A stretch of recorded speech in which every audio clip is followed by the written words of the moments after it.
Saan po ba makikita ang Bitaogan? Makita po yung Bitaogan sa Pasig City, province of Iloilo. Ang Bitaogan po ay barangay po siya. Matagal na ako nakatira dito mula pa nung pinanganak. Mga 26 years na po. Mga 22 years na po. Actually, yung pinakapangunahing ikinabubuhay namin dito ay yung pagsasaka ng palay. Saging. Pinya. Sa natandaan ko, na-cover kami ng CARPS since 1994.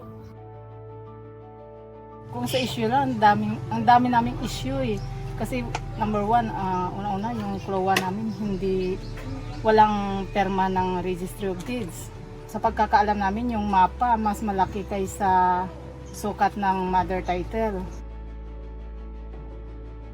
Nung naka-attend ako ng seminar doon sa card sa Rojas, nakasama ako doon, niraise ko yung concern tungkol sa Asturias kung maisama ba kami o kasama ba kami dyan sa i-title.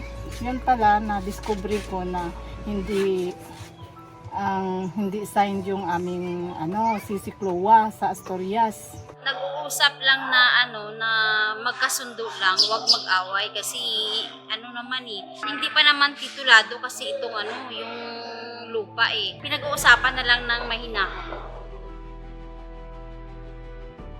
Ako po si Nathan Arturo Banataw.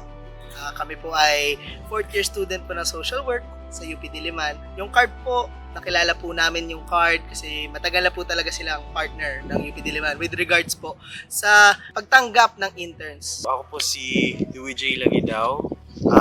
Graduating student po ako ng UP Diliman, and at the same time po, ako ay intern din ng CARD.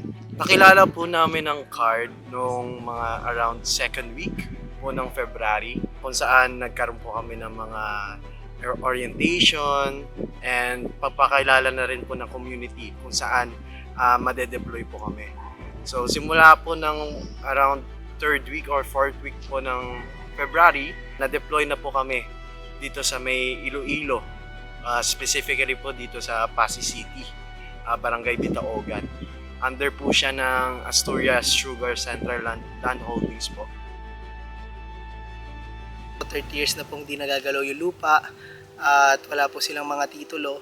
Ngayon po, ang ginawa po ng card, malaking tulong po talaga is pag-profile. Nag-spot mapping po kami sa tulong na rin po ng mga foster parent namin and yung mga ibang landholding representatives po.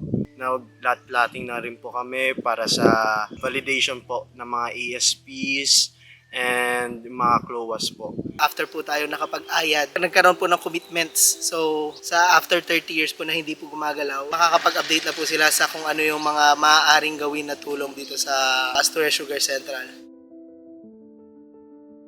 Ang call sa card sa pag-i-atong kupan, ang good niya pulig sa card kay kung wala card, why din matukiban ng parte sa Bitaogan kay Asturias.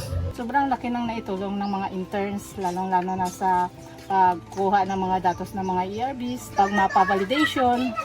Yun. Sa card, laki ng tulong ng card kasi kung hindi dahil sa card, siguro hindi nabigyan ng atensyon ng DAR yung sa problema ng sa Asturias na land holdings. Malaki pala tulong nila sa amin dahil sa kanila, nalaman namin na yung lupa pala dito sa amin, hindi pa na-resolve ito ng DAR. Malaki po ang maitulong ng card po.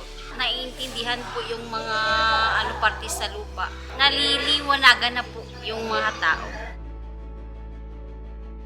Pinapanawagan ko po na sana kapag matapos na po yung issue na ito ay maibigay na sa tao itong lupa, mabigyan ng titulo para mapayapa na po yung pamumuhay ng tao dito.